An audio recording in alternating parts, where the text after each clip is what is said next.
Jean-Luc Mélenchon, cofondateur du Parti de gauche, député européen, candidat du Front de gauche à la présidentielle de 2012. Ah, je suis obligé de vous interrompre. Ah, dites-moi, interrompez. Parce que je ne suis ni Parti de gauche, puisque je ne le représente pas, ni Front de gauche, mais je représente le mouvement La France Insoumise que je viens de créer en même temps que je proposais ma candidature. Mais vous ne m'avez pas laissé finir ma phrase. J'ai dit qu'en 2012, vous étiez bien candidat. Oh, pardon. Non, mais je voulais m'éviter des ennuis de toutes sortes que vous devinez à l'avance. Je voulais juste rappeler votre score de 2012.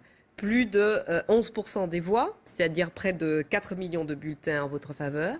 Et vous êtes quand même cofondateur du Parti de gauche. Oui, c'est vrai, voilà. Oui, bien sûr. Mais c'est vrai que désormais, on y arrive, vous êtes candidat de la France Insoumise, candidat 2017, pour la présidentielle de 2017 de la France Insoumise. Ça veut dire, justement, c'était ma première question, ça veut dire que votre étiquette, c'est celle-là, c'est la France Insoumise, vous n'êtes plus donc le candidat du Front de gauche et vous n'êtes pas non plus celui du Parti de gauche, votre parti. Voilà, je ne peux pas être le candidat du Front de gauche, c'est un cartel de partis qui, comme vous le savez, a le plus grand mal à s'entendre sur quoi que ce soit, et notamment sur la stratégie générale. Donc le Front de gauche a été mis au congélateur par le Parti communiste quand il a décidé de s'engager, lui, Parti communiste, dans la primaire, ce qui est bien son droit.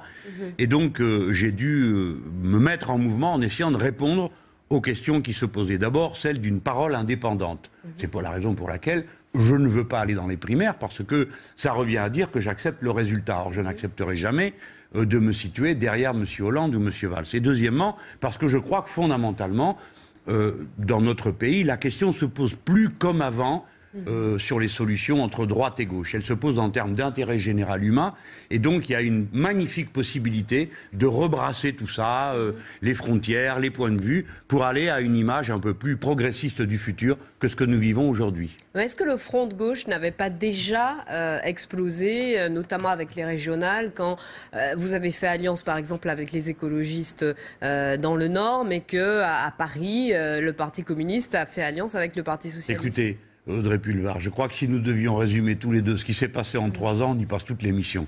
Il y a eu un échec, des échecs, à s'entendre sur une stratégie. Je porte la stratégie de stricte autonomie et indépendance par rapport à toutes les autres formations politiques. Mes camarades communistes ne voient pas la chose de la même manière. C'est bien leur droit, mais ça me donne le droit, moi, de ne pas attendre leur permission d'agir. Il faut agir. Et agir, ça veut dire construire dans la durée une véritable alternative. Quelque chose qui ne se contente pas de dire on va rassembler la gauche. Qu'est-ce que vous voulez qu'on rassemble? Mais tout seul ou avec les écologistes, avec les socialismes? Laissez-moi finir mon idée, je vous réponds aussitôt. Ça signifie que il faut être indépendant et faire une proposition qui concerne pas seulement nos amis, pas seulement qui parle aux gens qui sont de gauche, mais qui parle à tout le pays, voilà, à tout le peuple, on va dire. Je considère qu'il faut fédérer le peuple, parce qu'on connaît ses aspirations, ses revendications. Tandis que si l'on veut rassembler la gauche, on se retrouve dans un patouillas, où vous avez, qu'est-ce que ça peut bien vouloir dire aujourd'hui, gauche ? Quand vous entendez un Manuel Valls se dire de gauche, ben les gens n'y comprennent rien. Alors je ne vais pas passer ma vie à aller fournir des sous-titres ou alors dire que je suis la vraie gauche ou je ne sais quoi, l'autre gauche. Alors tout si ça c'est pas la gauche, est c'est mort. quoi? C'est les insoumis? C'est la raison pour laquelle j'ai cherché un mot. Et j'ai pensé avec ceux qui m'ont conseillé et ouvert l'esprit que le mot insoumis, c'était le futur de la France. Ceux qui n'acceptent pas la situation telle qu'elle est et qui donc entrent en état d'insoumission, que ce soit insoumission collective quand il s'agit d'ouvriers qui se battent ou d'insoumission associative quand des gens, par exemple, manifestent, comme ça a été le cas aujourd'hui, contre les gaz de schiste ou contre Notre-Dame-des-Landes ou pour la sortie du nucléaire, ou bien des fois plus modestement, vous savez, Audrey Pulvar, dans la vie quotidienne. Il y a des gens dont la vie de chaque jour est un acte de résistance contre le malheur, contre la domination. Et cela, au fond, c'est le sel de la terre. C'est ceux qui sont capables de tourner la page de cette vieille France dans laquelle nous sommes en train de nous enterrer avec François Hollande et de passer à cette nouvelle France rebrassée, pleine d'enthousiasme, de savoir-faire et qu'il faut libérer. Alors concrètement, c'est combien de divisions ? Eh bien, c'est le peuple tout entier. Écoutez, quand j'ai commencé le 11 février, j'ai entendu aussitôt la clameur de tous les appareils politiques dire « Ah, c'est en solo ». Tout ça parce que j'avais oublié d'aller tirer à leur sonnette pour entendre la réponse que je connaissais d'avance. Et je me suis lancé, j'ai dit aux gens « Je vais à votre rencontre, alors aidez-moi ». Il en est venu, à l'heure à laquelle nous parlons, 69 000. Si vous voulez bien y réfléchir, Madame Pulvar. Cela fait plus de 100 fois ce qui est demandé pour pouvoir se présenter à l'élection présidentielle, les parrainages de maire. Il y a donc 100 fois plus de citoyens qui appuient ma candidature. Eh bien, j'estime que c'est un bon début et que, naturellement, comme vous le voyez, je suis loin d'être seul. Et pour une fois, je vais citer les sondages parce que d'habitude, on ne me les cite que quand ils sont à ma défaveur. Donc là, vous les citez. Oui, je les cite parce qu'ils sont à ma faveur. Et que comme d'habitude, c'est l'inverse, eh bien, je trouve que... Pas toujours. En 2012, les sondages... C'est habile de ma part de le faire. En 2012, les sondages vous mettaient plus haut que le résultat que vous avez fait. Oui, c'est vrai. Ça pourrait toujours été le cas. J'ai démarré à 3,5. Hein. Il fallait avoir le cœur bien accroché pour continuer le combat. Et finalement, il a été récompensé. Comme celui-ci, je pense que cette fois-ci, le temps de bien se faire comprendre, le temps d'expliquer, eh bien, vous verrez que nous serons... très haut et très fort. J'ajoute que, vous voyez, quelque chose m'a un peu amusé finalement. Bon, cette histoire de primaire ne me concerne pas, mais je vois qu'il faudrait se mettre à je ne sais combien pour désigner qui pourrait être candidat à la présidentielle. Ça veut dire que si j'acceptais d'entrer dans ce piège, pendant des mois, on passerait notre temps à se taper les uns sur les autres pour se démarquer comme ils le font à droite, au lieu de combattre sur les sujets que nous allons aborder. Vous avez toujours été de toute façon contre le principe de la primaire. Depuis très longtemps. Toujours. Mais bon, on fait dans l'actualité. Moi, j'ai toujours été contre ça parce que ça finit au jeu de pronostics. C'est-à-dire les gens votent plus pour des idées, ils votent pour celui ou celle dont ils pensent qui sera le mieux placé pour être au deuxième tour ou pour gagner. Ce qui revient à dire que ça devient un concours de pronostics. Mais je trouve tout de même étrange qu'on se mette à autant pour désigner une personne, mais qu'ensuite, quand on parle des législatives, où il faut trouver 570 personnes, même plus, eh bien là, c'est fini, on n'en parle plus, on en revient aux appareils qui s'entendent entre eux. Justement, donc, quelle sera moi, je votre me prononce. stratégie pour les législatives? Alors voilà, à cette heure-ci, et puisque je suis devant vous, l'occasion m'est donnée de faire connaître mon intention sur le sujet. Je suis pour un processus de désignation collective. C'est-à-dire que je ne suis pas d'accord pour que là encore ça tourne à l'arrangement entre les organisations politiques. Que les organisations politiques s'accordent, fassent des propositions, évidemment. Ce n'est pas moi qui vais expliquer que les militants politiques sont les malvenus, les malheureux, ce sont les plus courageux.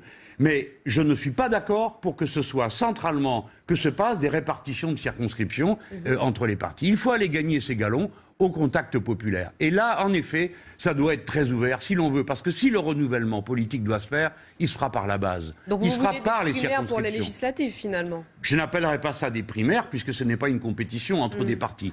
Mais j'appellerai ça une désignation collective. Les gens qui sont là, dans un secteur, qui sont d'accord pour participer à la campagne, qui souscrivent au programme, et dans le cas qui m'occupe, ce sera le programme de la France insoumise, eh bien, ils désignent ensemble quels seront leurs candidats. Et de cette manière, nous pourrons procéder à une cohérence entre l'élection présidentielle et l'élection législative. Et cette élection législative doit être en quelque sorte le point d'orgue qui doit permettre à une nouvelle majorité de se créer à partir de la base et en dehors du cadre des partis. Mais j'essaie de comprendre comment on organiserait cette désignation collective. Ça veut dire que des gens qui sont a priori candidats seraient désignés par le peuple lors d'un vote? Par les assemblées. C'est une petite primaire, en fait. Exactement, par les assemblées de base du mouvement. Le mouvement dont je parle, c'est la France insoumise.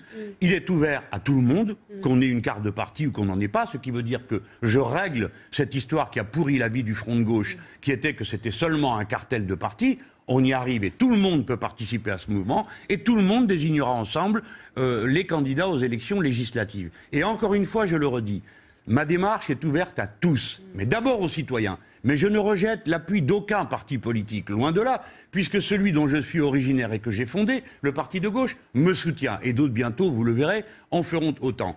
Mais je suis pour qu'on s'oblige tous à repenser notre rapport à l'action politique. Alors bien sûr que je démarre, mais c'est dans la vie, c'est toujours comme ça. Il faut bien qu'il y en ait un qui commence, qui avance, qui ouvre le chemin. Vous avez souvent été celui-là, Jean-Luc Mélenchon. Merci de le reconnaître, ça m'a pas toujours porté chance. Hein. Voilà, mais j'allais vous le dire, la deuxième partie de la phrase, c'est que ça n'a pas toujours été avec succès. Vrai. Mais bon, il faut, vous savez, il faut savoir utiliser les opportunités que la vie vous donne. Je pourrais être tranquillement une de ces espèces de bibelots qu'on met sur le coin de la cheminée. Bon, c'est Mélenchon, un penseur de gauche, etc. J'ai choisi d'être dans l'action en même temps que d'être un intellectuel. Donc je mets tout ce dont je dispose, toute l'autorité morale dont je dispose, et le savoir-faire à la disposition de tous. voilà quel est le sens de mon engagement à ce moment. Mais écoutez, Madame Pulvar, finalement, je ne me suis pas trop trompé quand même. Que ce soit sur la Grèce, que ce soit sur François Hollande... Les électeurs, que ce jusqu'à soit maintenant, ne vous ont pas donné raison, en tout cas. Non, ben, il faut dire que les électeurs, ils auraient eu du mérite à me donner raison, parce que c'est absolument impossible de savoir. Ils auraient pu être plus nombreux en 2012, par exemple. Ils auraient pu être plus nombreux depuis lors des élections intermédiaires. Madame Pulvar, vous avez raison. Ils auraient pu être plus nombreux à voter Front de gauche lors des élections intermédiaires. Alors, d'abord de 2012. N'oubliez pas, Madame Pulvar, un événement essentiel de la campagne de 2012, que tout le monde a l'air d'oublier. C'est les assassinats de Mera, qui ont complètement changé l'ambiance de cette campagne, même si ça ne s'est pas vu tout de suite, et qui ont donné une prime extraordinaire à Madame Le Pen, prime tout à fait injustifiée.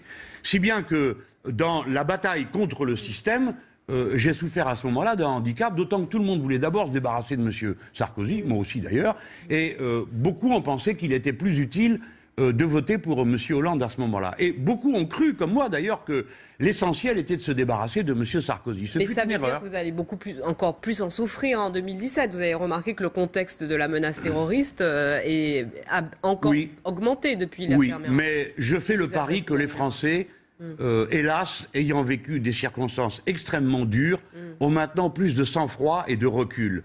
Et qu'ils ne se laisseront pas manipuler comme vous pourrez le craindre.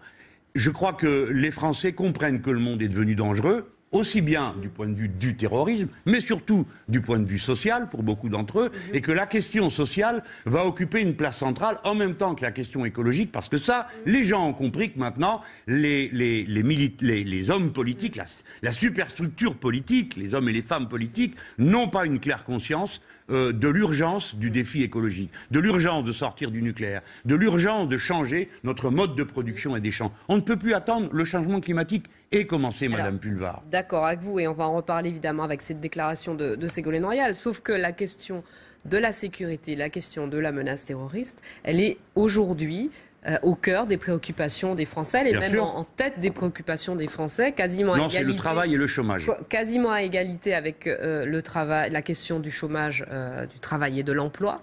Et donc, elle sera au cœur de la campagne, et on peut imaginer que si François Hollande est candidat à sa succession, lui qui est à la tête de l'État en fera un thème de campagne important. C'est possible, après tout. Donc, quelle est votre réponse? Les thèmes viennent et puis ma réponse. Quelle est votre réponse sur cette question de la menace terroriste? Qu'il faut la traiter avec sérieux, c'est-à-dire sans trop gesticuler et en étant efficace. D'abord, il faut éteindre la racine. La racine, c'est la guerre en Syrie, en Irak et dans toute cette zone. Ce point est extrêmement important à comprendre. Si on comprend qu'il faut arrêter la guerre, on comprend comment on pourra arrêter le flot des réfugiés et comment on pourra arrêter le système des attentats terroristes. Ensuite, dans les moyens que l'on donne à la police et à l'armée et aux services de renseignement, il faut comprendre que les balivernes électroniques, la surveillance généralisée par quartier entier, les milliers d'écoutes téléphoniques ne donnent pas les résultats qu'on prétend en obtenir. Ce qui donne des résultats, de déjouer des attentats, c'est les présences humaines, c'est l'infiltration, c'est la capacité à comprendre ce qui se passe, à détecter les groupes avant qu'ils n'aient le temps de se former. Et pour ça, ce sont d'abord des moyens humains qu'il faut mettre en alerte. Et puis vous voyez, en même temps que je parle, on voit derrière nous des militaires dans les rues. Eh bien, j'ai l'honneur de vous dire que tout ceci ne sert à rien, à part épuiser nos hommes, nos matériels, pour rien. Car l'armée dans la rue, ça ne change rien au problème de la menace terroriste. Par conséquent, je suis pour qu'on arrête avec ça. Par contre, je suis pour que tous les jeunes Français et toutes les jeunes Françaises soient appelés à participer à ce qu'on appellera ou une garde nationale ou une garde républicaine et fassent le don du temps, naturellement rémunéré pour ça, à un moment de leur vie, notamment par exemple à la fin de leurs études, car sans vouloir affoler ceux qui nous écoutent, les points de faiblesse de la France ne sont pas dans les marchés de Noël. Les points de faiblesse de la France, les points décisifs, sont à d'autres endroits que l'on connaît et pour lesquels il faut un personnel nombreux pour assurer la surveillance et la protection. L'armée dans la rue, ça ne sert à rien, en tout cas pour, d'après vous, d'après ce que vous disiez à l'instant, en tout cas pour ce qui concerne le 13 novembre, pas l'armée, mais la police a bien servi. C'est quand même un commissaire qui était en patrouille avec la brigade anticriminalité qui rentre au Bataclan et qui désarme un des tueurs. Mais bien sûr. C'est la police, vous l'avez dit vous-même. Je ne suis pas en train de parler de la police. Je suis en train de parler de l'armée. J'ai bien fait la différence. Non, ce n'est pas pareil. Pardon, Madame Pulvar. Non, l'armée n'est pas une force de l'ordre. Les forces de l'ordre, c'est la police, la gendarmerie, L'armée, c'est autre chose. L'armée s'occupe d'autre chose. Ah oui, mais la confusion entre les deux donne des résultats terrifiants. À l'extérieur. L'armée est censée intervenir à l'extérieur, protéger nos intérêts à l'extérieur du territoire. Et la garde des frontières et des sites névralgiques du pays. Et son déploiement aujourd'hui dans le pays est inutile selon vous ?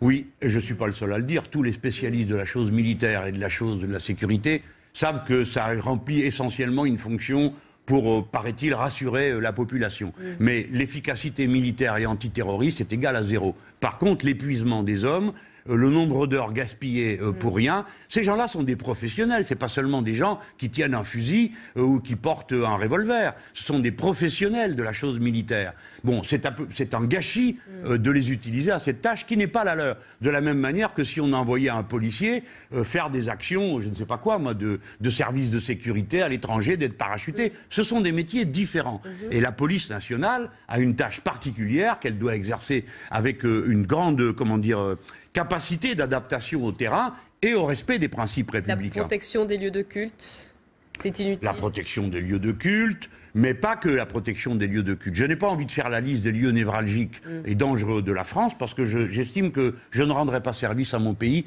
en le faisant. Mais la protection des lieux de culte, bien sûr, et ensuite il y a l'attitude des responsables politiques. Les responsables politiques et tous ceux qui portent la parole collective doivent moins parler de religion, voyez-vous. On doit moins saturer le débat de questions religieuses. On doit au contraire avoir une attitude plus pratique, plus concrète. Le terrorisme, c'est un acte de terrorisme, c'est pas un acte religieux. Personne, à la fin de la lecture d'un livre religieux, se lève et se dit « Et maintenant, je me mets une ceinture de dynamite et je vais me faire sauter ». Pour qu'il en vienne là, il faut qu'il ait été conditionné, capturé, on lui ait changé la tête et le cerveau. Par conséquent, même si on a des raisons d'avoir les plus vives réserves à l'égard du dogmatisme religieux, il ne faut pas tout mélanger. La réforme du code de procédure pénale en préparation pour lutter contre le terrorisme ? Ah ben c'est la logique habituelle, hein. On va supprimer plein d'intermédiaires, on pense que parce qu'on fait vite, ça va aller mieux. Eh bien non, non mais vous parliez de donner plus de moyens à la police. Oui, non, mais plus de moyens... Plus de moyens, ça ne veut pas dire faire ce qu'on veut, n'importe quoi, parce que les policiers sont comme tout le monde, ce sont des êtres humains, susceptibles de fatigue, susceptibles d'exaspération, et gérer une troupe correctement, c'est tenir compte de son caractère humain. Donc on ne gagne rien à faire l'état d'urgence permanent dans notre pays, à faire reculer les libertés. Et je vais vous montrer pourquoi. Quand c'est sur le moment, admettons, oui, bien sûr, l'état d'urgence, dans les 48 heures qui suivent, aussitôt on saute sur tout ce qui bouge, il faut le faire. Il faut le faire parce que c'est le moyen d'attraper ce qu'on peut attraper. Mais au bout de 4 ou 5 jours, ça n'a plus aucun sens. Quant à maintenir l'état d'urgence permanent, il n'y a pas besoin d'être un grand expert des questions de liberté publique pour se rendre compte que ça a déjà donné lieu à toutes sortes de débordements inutiles, parce qu'à la fin, on ne capture personne dans cette histoire. Il y a dû y avoir plusieurs milliers... Il y a des interpellations quand même. Hein. Il y a des interpellations, mais ces interpellations ne concernent pas les affaires de terrorisme, car elles sont extrêmement complexes. Qui concernent les affaires de terrorisme. Écoutez, Madame Pulvar, si vous pensez que c'est le cas, ce n'est pas mon avis. Je pense que nous n'avons pas besoin de cet arsenal de mesures contre les libertés pour y arriver. On y est arrivé des dizaines de fois dans le passé. Par conséquent, faisons confiance à la liberté et à un usage républicain de la police. Alors, à propos justement d'ordre et de police, il n'y en avait pas beaucoup hier au Salon de l'Agriculture, quand François Hollande s'est rendu sur place. Voyez ces quelques images de l'accueil qui a été fait au chef de l'État, et puis il y a eu aussi quelques débordements aujourd'hui, sans beaucoup de violence aujourd'hui, regardez.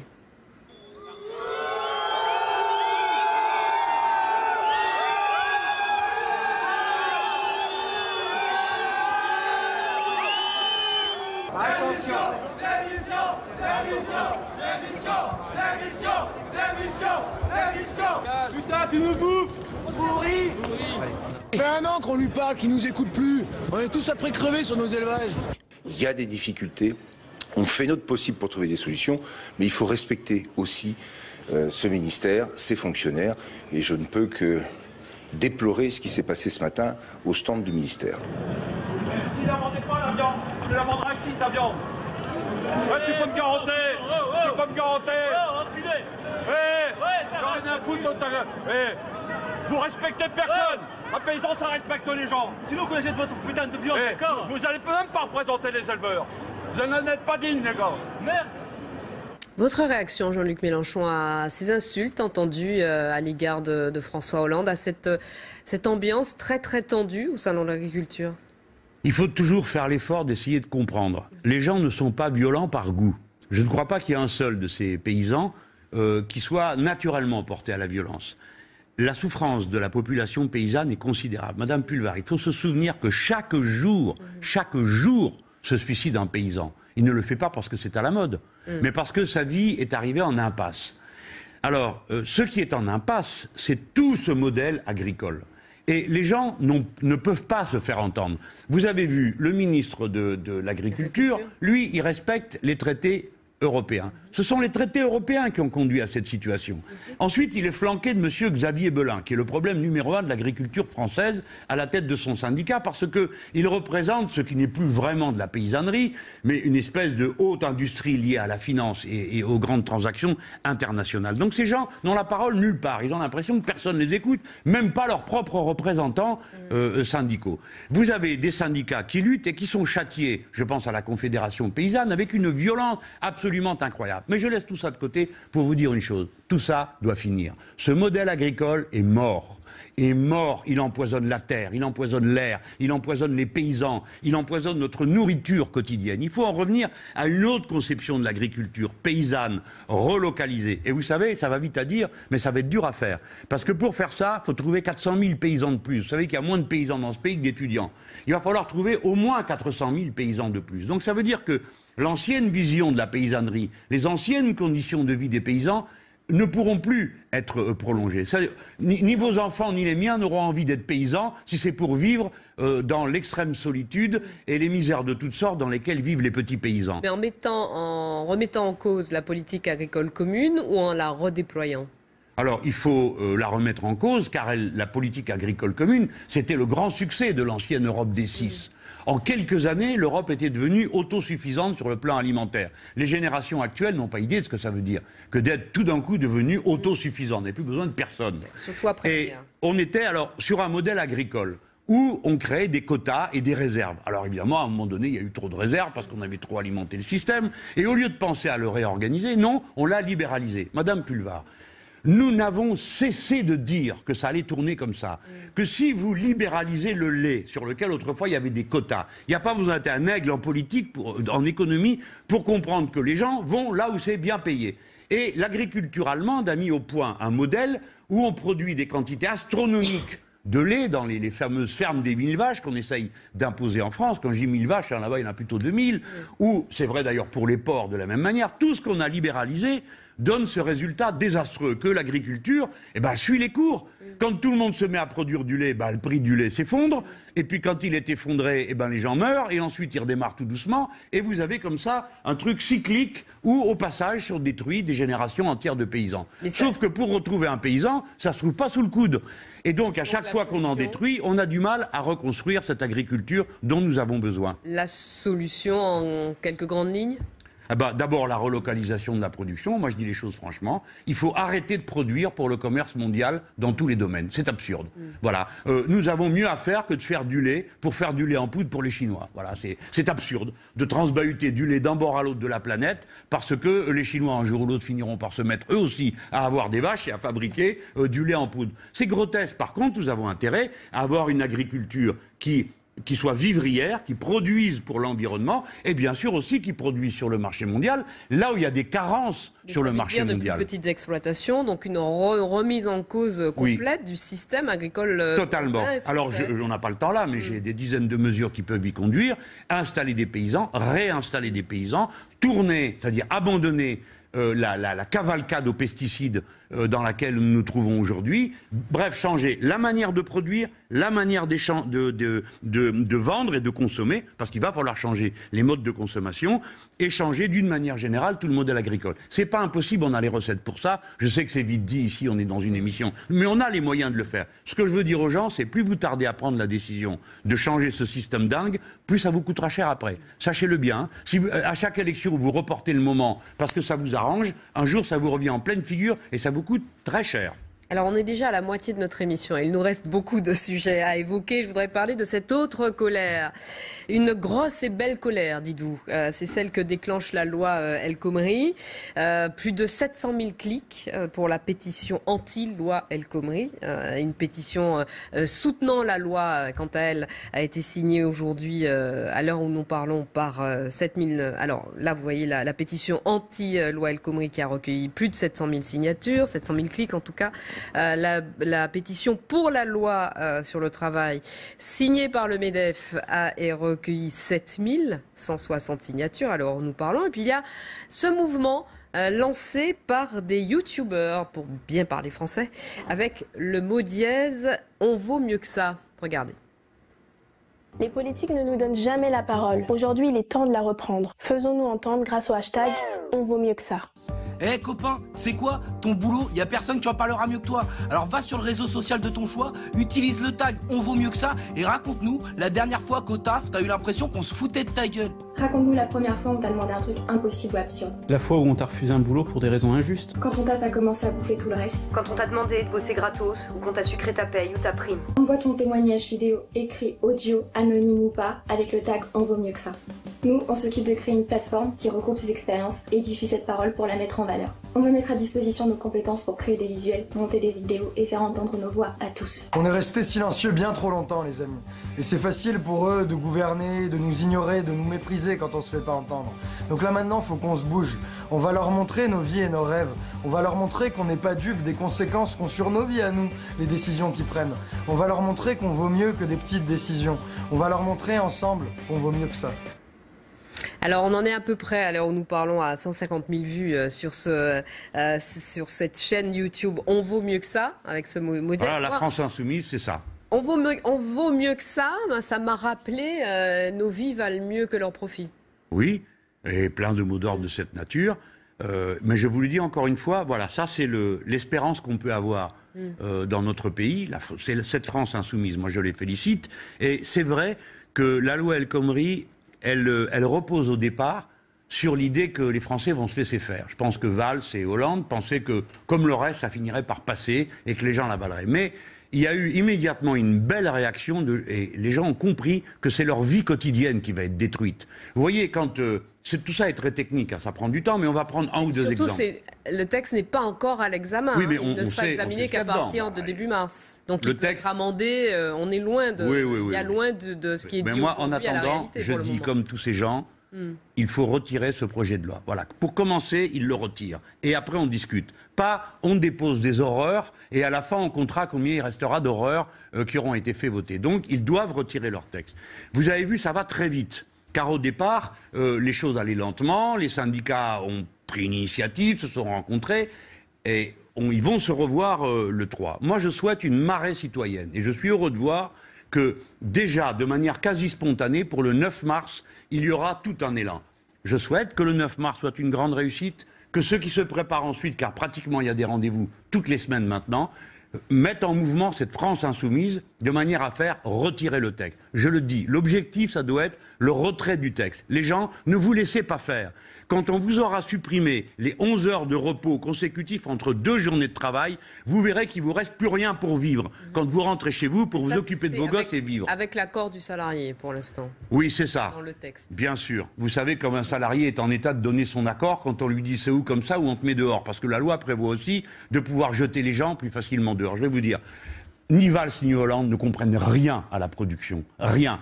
Le patron d'une entreprise, son obsession personnelle, c'est pas de foutre dehors ses employés. C'est pas ça son obsession. Son obsession, c'est le carnet de commandes. Donc mieux vaut remplir le carnet de commandes en ayant une politique de la demande offensive, audacieuse, tournée vers les secteurs du futur, que cette idiotie de politique de l'offre qui consiste à donner des subventions à toutes les grandes entreprises en leur disant produisez ce que vous voulez comme vous voulez n'importe comment, même si ça ne sert à rien, du moment que vous avez de la pub pour le vendre. Mais vous comprenez ? Les carnets de commandes, on les remplit comme ça ? Pas comme ça, mais comme ça.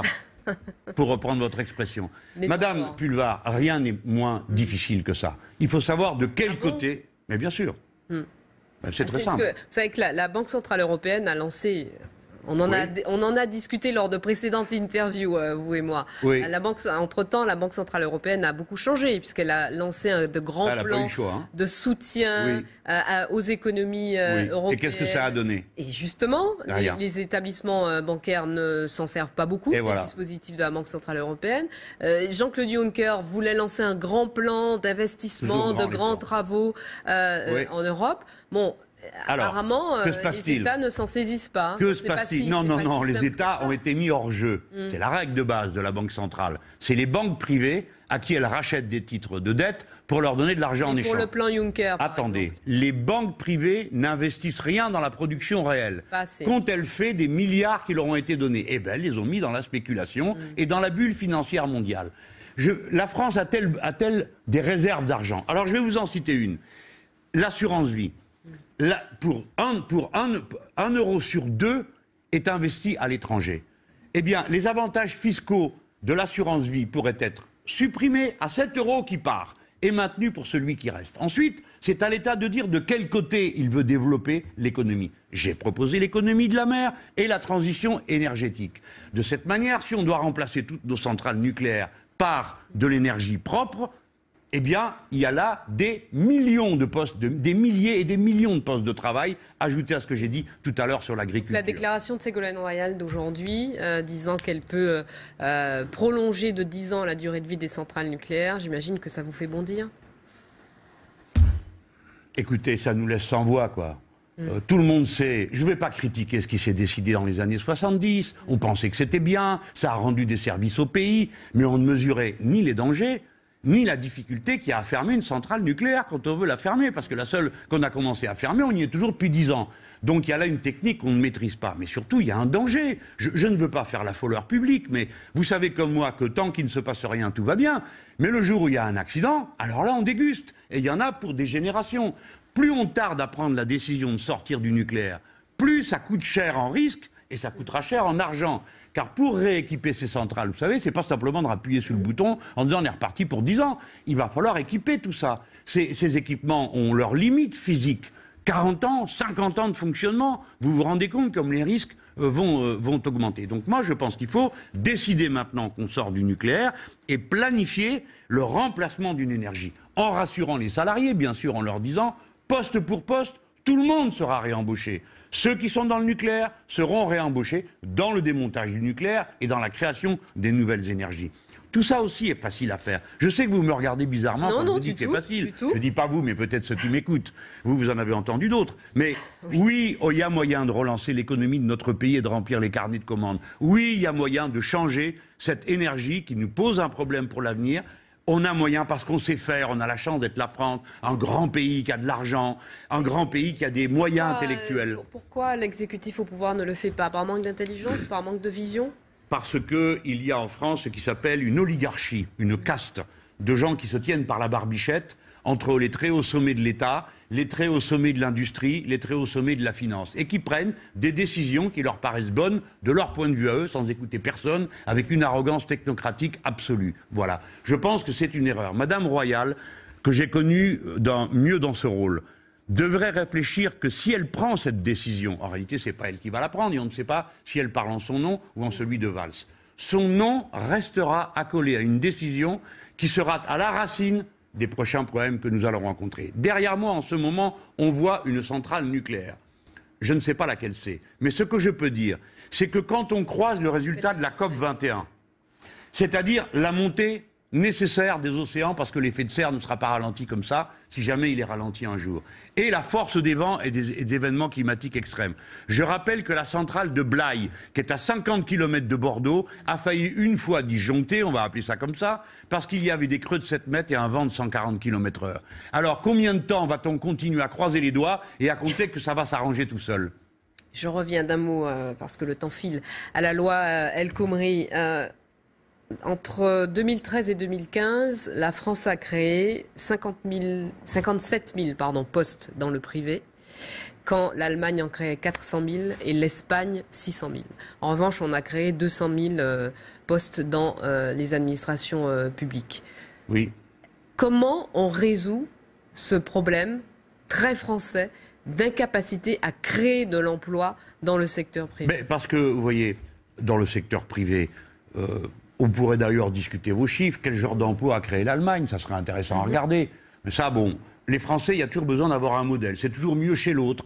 L'herbe est plus verte dans le champ d'à côté. Non, la France a extraordinairement bien résisté en dépit de l'incurie de ses dirigeants et de la prédation capitaliste et financière qui se fait sur elle. La France pourrait trouver une énergie nouvelle si elle se donnait des horizons. Là, elle n'en a aucun. Le message du chef de l'État, vous l'avez entendu, c'est la politique de l'offre crée de la demande. Une baliverne qui date du XVIIIe siècle. C'est-à-dire, produisez ce que vous voulez pourvu que ça coûte pas cher. C'est pas comme ça qu'il faut faire. Le génie français, c'est l'État qui pilote, qui planifie, qui organise, pas qui possède.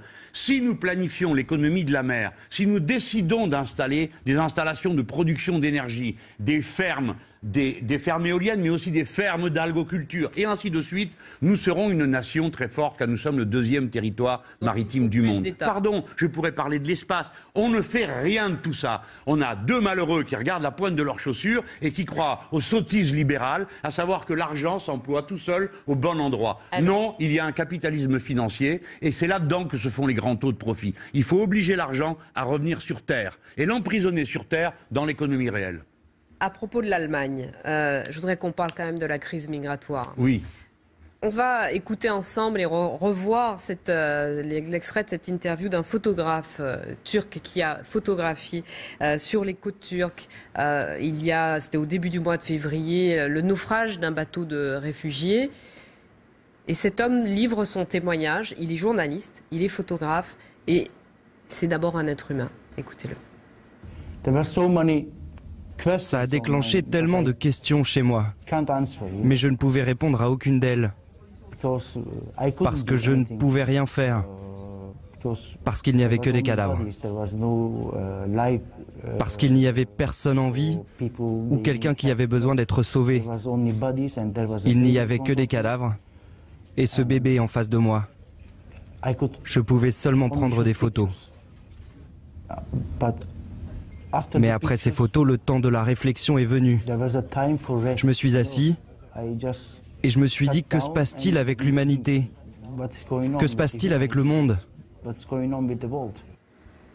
Que se passe-t-il avec l'humanité? Est-ce que l'Europe est en train de se désagréger à la faveur, entre guillemets, si on peut utiliser cette expression, de cette crise migratoire? L'humain d'abord, c'est l'un de vos slogans. Oui. On a un peu la sensation que l'humain a disparu de la gestion de cette crise migratoire. Oui, parce que tout le monde est poussé à l'égoïsme et une image chasse l'autre. D'abord, il y avait un enfant noyé. 300 enfants se sont noyés cette année. Plusieurs milliers de morts.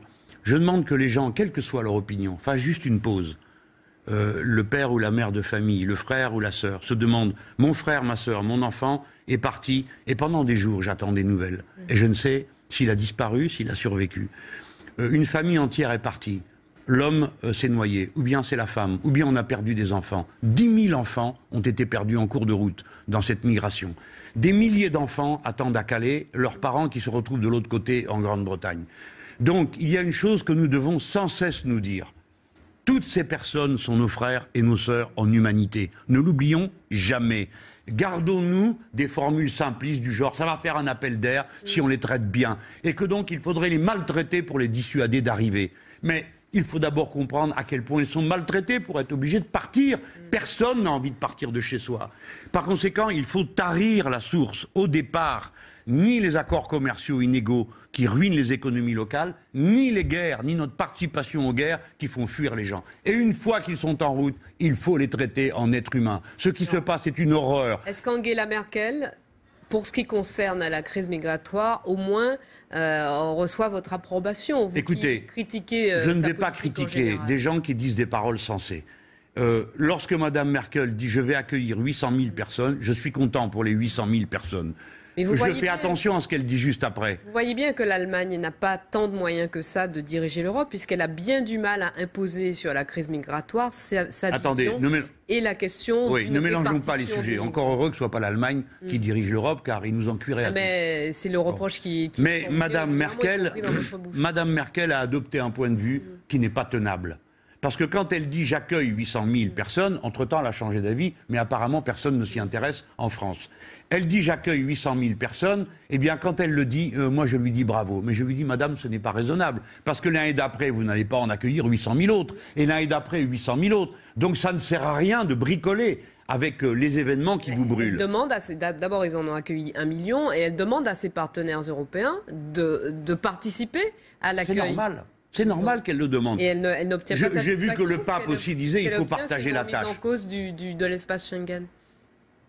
Oui, mais vous avez vu ce qui se passe. C'est pas les Français prétendent accueillir 24 000 personnes, n'est-ce pas, ou 30 000. C'est-à-dire, en gros, en 2 ans, ce qu'elle fait d'habitude. Donc il n'y a aucun effort qui est fait de ce côté-là. Et l'opinion française est traumatisée par les images de la jungle à Calais. Mais la bonne question à se poser, c'est que font ces gens à Calais? Où veulent-ils aller? Ils veulent aller en Angleterre. Pourquoi n'y vont-ils pas? Pourquoi n'ouvre-t-on pas la porte? Parce que nous avons signé un accord avec les Anglais, d'après lequel il paraît que leur frontière est chez nous. Et c'est nous qui sommes leur garde-barrière. Je ne suis pas d'accord. Que les gens qui sont à Calais puissent aller en Angleterre. Et d'abord, tous ces enfants dont les parents sont là-bas. À quoi bon cette souffrance qu'on leur inflige? À quoi bon détruire une partie du camp et les éparpiller partout autour? C'est la 2e fois qu'on va détruire un camp à Calais. Tout ça est insupportable. Ces décisions ne sont pas réalistes. Elles ne sont pas rationnelles. Il faut donc prendre des décisions rationnelles. C'est mieux de les laisser dans ces camps, dans les conditions dans lesquelles ils sont. Ils sont dans des conditions... Mais dans ce cas-là, noyons-les tout de suite. Comme ça, Madame Pulvar, le problème sera réglé. Tout à fait, ce n'est pas tout non, à fait mais Madame, le choix ne peut pas être entre eux. De les reloger dans des structures où ils sont un peu plus correctement traités. Écoutez, ces gens veulent aller en Angleterre, qu'ils y aillent. Voilà la réponse que je fais à cette situation. Alors, ils veulent aller en Angleterre, donc ils y vont. Vous qui parlez de remettre en cause les traités européens, oui. Est-ce que justement, avec cette crise migratoire qui est en train de révéler tout un tas d'autres fractures européennes, est-ce qu'on n'a pas besoin de plus d'Europe aujourd'hui que de moins d'Europe? Qu'est-ce que c'est moins d'Europe? Moins d'Europe, c'est plus de souveraineté pour les États membres et donc une Europe à la carte, comme ce que réclament par exemple les Anglais, les Anglais, oui. Bon, en tout cas, ce qu'on voit là ne marche pas, vous êtes d'accord? Donc il faut. Et justement, est-ce qu'on n'a pas besoin de plus d'intégration? Non, mais ça, ce sont des abstractions, Madame Pulvar. Non, ce sont des abstractions. Plus d'Europe, si ça veut dire plus de libre marché, parce que c'est ça qu'ils organisent. Pas une seule seconde, Madame Merkel n'a commencé à dire nous allons peut-être arrêter les traités inégaux avec les pays qui nous entourent. C'est l'inverse. On continue à annexer pays après pays, des pays à qui on donne comme ligne économique la destruction de leur économie locale pour permettre aux marchandises européennes d'arriver, etc. Pas une seconde, elle n'a dit tiens, c'est peut-être stupide, on pourrait passer à autre chose. Non. Donc, si plus d'Europe, ça veut dire ça, et ça veut dire ça, parce qu'il n'y a pas un seul règlement, pas une seule proposition sur la table qui viserait à supprimer le dumping social, à permettre l'harmonisation fiscale, à permettre le protectionnisme solidaire autour de l'Europe, d'organiser les flux de population. Madame, le traité qui s'applique, c'est si vous débarquez sur une plage, vous restez sur la plage.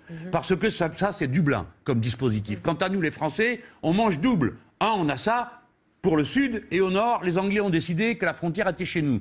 Et à l'époque, qui a signé ça? Monsieur Sarkozy, ministre de l'Intérieur, Monsieur Raffarin, Premier ministre, et Jacques Chirac, président de la République. Voilà le résultat de ces stupidités. Et qu'est-ce qu'on vient me demander à moi? Si par hasard, il ne faudrait pas continuer à en faire encore plus de bêtises pour continuer à alimenter ce flux. Plus d'intégration européenne pour imaginer une politique migratoire commune, une vraie politique migratoire essayons. Commune. Mais pourquoi pas? Par exemple, on pourrait cesser aussi le dumping social. Vous savez bien que nos entreprises sont en train d'en mourir. Vous savez bien que nos emplois sont en train... Est-ce qu'on le fait? Non! Ce qui se décide, c'est encore plus de libéralisation.